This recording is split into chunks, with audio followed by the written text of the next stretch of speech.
მოახლოებული მუნიციპალური არჩევნები დიდი ალბათობით ოპოზიციის ნაწილის ბოიკოტის ფონზე ჩაივლის. კონსულტაციების შემდეგ მერობის საერთო კანდიდატის წარსადგენად ემზადებიან გიორგი გახარიასა და ხაზარაძე ჯაფარიძის პარტიები.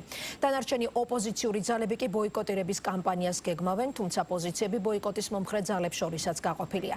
სალომე ზურაბიშვილის აქტივობებითა და მის მიერ შექმნილი წინააღმდეგობის პლატფორმით უკმაყოფილო პაატა ბურჭულაძე მოძრაობა რუსთაველის გამზერის სახელით 4 ოქტომბერს ხელისუფლების მშვიდობიან დამხობას აანონსებს და ნაციონალური მოძრაობის ყოფილი თავმჯდომარის სახით აქტიური მხარდამჭერიც ჰყავს. ლევან ხაბეიშვილის მხრიდან მშვიდობიანი დამხობის გეგმა სულ უფრო ხშირად ჟღერდება, თუმცა როგორც ჩანს, მისივე პარტიის ლიდერების ნაწილისთვის ბურჭულაძე ხაბეიშვილის გეგმა კატეგორიულად მიუღებელია, რის გამოც თანაგუნდელს უკვე საჯაროდაც მიუთითეს, რომ რევოლუციის თარიღი წინასწარ არ ცხადდება.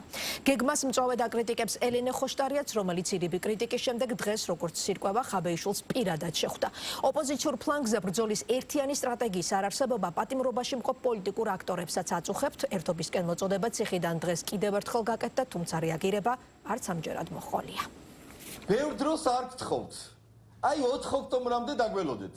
არც დღეს, არც ხვალ, უფრო მეტიც არც ერთ კვირაში და არც ერთ თვეში. ლევან ხაბეიშვილი დიდ პოლიტიკურ ცვლილებებს 65 დღეში, 4 ოქტომბერს, შაბათ დღეს აანონსებს. დღეს, რომელიც პოლიტიკურ კალენდარზე ადგილობრივი თვითმმართველობის არჩევნებით არის მონიშნული. თუმცა, ხაბეიშვილის გეგმაში არჩევნების დღეს არჩევნების დანიშნულება არ აქვს. მისი გეგმა ქუჩაში გამოსვლა და ქართულ ოცნებასთან შერკინებაა, რაც ჯერ კიდევ რამდენიმე დღის წინ მშვიდობიან დამხობად დააანონსა. უმნიშვნელოვანესია არავინ არ დარჩეს სახლში.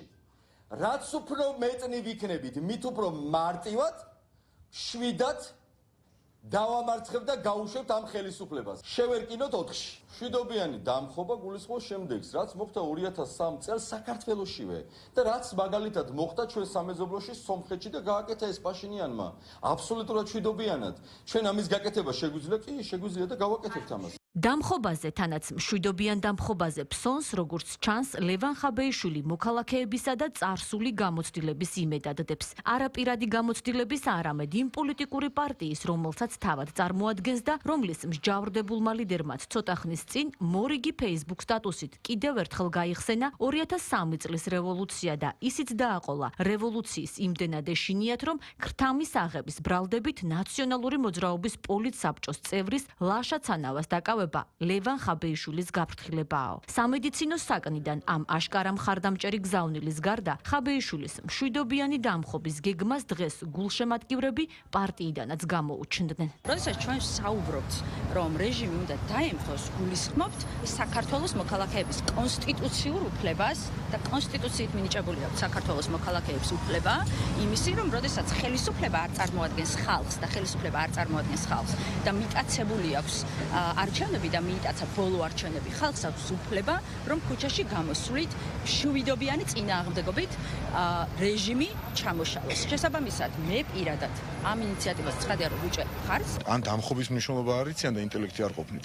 ან რაღაცა სულელურ დაზღვევასთან გვაქვს საქმე, იმიტომ რომ მშვიდობიანი მკვლელობა, აი შეიძლება ესე ვილაპარაკოთ.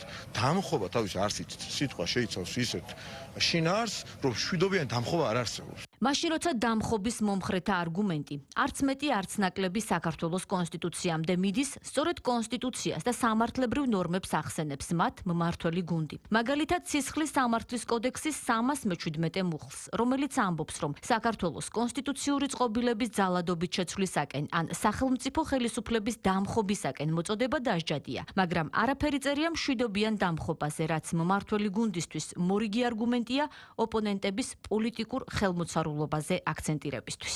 ანუ თუ დამხობას ამბობს, იმისი თავი უნდა კონდეს, რომ მშვიდობიანი არ დააყოლოს და თუ დამხობა უნდა დაამხოს. და გაიცემა შესაბამის პასუხი და თუ ვერ ამხობს, მშვიდობიანს მოამატებს. მშვიდობიანი დახოცვა ადამიანებს. შეიძლება ეგეთ რაღაცა ილაპარაკო, ასეთ სისულელეს ამბობენ და ამიტომ ეხლა ვითომ აზღვევენ, იმიტომ დამხობისკენ მოწოდება სისხლის სამართლის დანაშაული და მშვიდობიანს ამ სისულელეს კონტექსტ თუ შექმნიან, ამით დაიზღვევენ თავს. არც თავის დაზღვევაა და არც არაფერში ჯდება, როდესაც ლაპარაკობ მშვიდობიან დამხობაზე, მშვიდობიან მკვლელობაზე, მშვიდობიან ამოხოცვაზე ხალხი და ეს სიტყვა ამ კონტექსტს არ აზღვევს. მშვიდობიანი დამხობის თაობაზე კითხვები მხოლოდ მმართველ გუნდს არ აქვს. კითხვები გაჩნდა ოპოზიციაშიც. უფრო მეტიც, ზოგიერთ ოპოზიციონერს ხაბეიშვილისთვის არც კრიტიკა დაუკლია და არც ეპითეტები. სასარგებლო იდიოტი, კომიკური მატყუარა, სუსის აგენტი, კლოუნი. ეს მხოლოდ მცირე ჩამონათვალია იმ ეპითეტების, რომლითაც მაგალითად ელენე ხოშტარიამ და თამარ ჩერგოლეიშვილმა წინასწარ ჩანიშნული დამხობის გეგმაზე მოსაუბრენი სოციალურ ქსელებში მოიხსენიეს. შეფასებისას უფრო მოზომილები იმ ოპოზიციური პარტიების წარმომადგენლები აღმოჩნდნენ, ვინც ხაბეიშვილისგან განსხვავებით 4 ოქტომბრისთვის არჩევნებში მონაწილეობისთვის ემზადება. დამაბნეველია თვითონ ტერმინი მშვიდობიანი დამხობა, არ ვიცი, მაგრამ ამაზე ბევრი ლაპარაკი არ მინდა. საერთო მიზანი გვაქვს, გვინდა ამ ხელისუფლების დამარცხება, უბრალოდ ისინი ცოტა სხვაგვარად და ჩემთვის ცოტა გაუგებრად უყურებენ ამ დამარცხების გზას და მექანიზმებს, ჩვენ სხვაგვარად უყურებთ. ჩვენთვის არჩევნებში მონაწილეობა არის ბრძოლა, რომელიც არის გზა და საშუალება ხელისუფლების დასამარცხებლად და დასასუსებლად. ჩვენ ამას ასე უყურებთ. ხაბეიშვილთან კითხვა მექნება, რომ 4 ოქტომბერს რა სავალდება თუ რამის გაკეთების თავი აქვს, რა ვიცი რატო არ აკეთებს სექტემბრის შუა რიცხვებში მაგალითად, ხო? ჩვენ ვიცით, რომ არ ვართ რევოლუციონერი პარტია, ჩვენ არ ვემხრობით რადიკალიზაციას, იმიტომ რომ გონია, რომ ამ ქვეყნისთვის ერთ-ერთი ყველაზე დამაზიანებელი იქნება რადიკალიზაცია და ძალმომრეობა. ადგილობრივი თვითმმართველობის არჩევნებში მონაწილეობა არ მონაწილეობის საკითხზე თუ კონკრეტულად 4 ოქტომბრის გეგმებთან დაკავშირებით ამ განსხვავებული მოსაზრებების მიუხედავად მმართველი გუნდისთვის პოლიტიკური ოპონენტების სურვილების შესაკრებთა გადანაცვლებით ჯამი არ იცვლება, რადგან ქართულ ოცნებაში ამბობენ, რომ შესაძლოა გამოხატვის ფორმების სხვადასხვა, მაგრამ მათ ოპონენტებს რეალურად ერთი მიზანი და დავალება აქვთ, რომელსაც თავის მხრივ ქვეყნის გარედან იღებენ. მშვიდობიანი დამხობა ისეთივე სისულელეა, როგორც ცივი ცეცხლი, ან რა ვიცი, მშრალი წვიმა, ასეთ ნონსენსს საუბრობენ და რატო აკეთებენ ამ ყველაფერს? ჯერ დამხობის თავი არავის არ აქვს, რა თქმა უნდა. დამხობს საკუთარი თავები, როდესაც ერთად შეიკრიბებიან. ამავდროულად იმისაც, რომ მოწოდება არ გამოუვიდეთ და სისხლის სამართლის დანაშაული არ ჩაიდინან, ამიტომ დაზღვევენ და მშვიდობიანს ამატებენ წინ და იღებენ აი ამ სისულელეს, რომარეობაში ჩააგდო პატრონების დავალების შესრულება მაგენტურად. ადამიანმა ვერ დაინახა თავისთავი ვერსად, ვერ რაღაცა ინტელექტუალურ დონეზე, რომელიც თითქოს და მათ ნაცმოძრაობას გააჩნია. არც ერთ ენაზე ლაპარაკი არ იცის და ქურქუმალო აითი არის მისი თლიანი დახასიათება. აქედან გამომდინარე გადაწყვიტა, რომ ეს ნიშა აგრესიული ადამიანის, ვინც სპორტდარბაზში ვარჯიშობს, კრიფში ემზადება და კარატეს სხვადასხვა ელეთებს გვიჩვენებს, უფრო მაგარია, ვიდრე აკრობატი ალიკო ელისაშვილი, რომელიც ჩართულია საარჩევნო პროცესში. ერთიც და მეორეც რასაკვირველია თავის დონით, თავის ინტელექტუალური დონით და სხვაებიც გარშემო არიან ადამიანები, რომლებსაც აქვთ ერთი მიზანი მხოლოდ. შეასრულონ ის სცენარი, რომელიც დაუწერეს.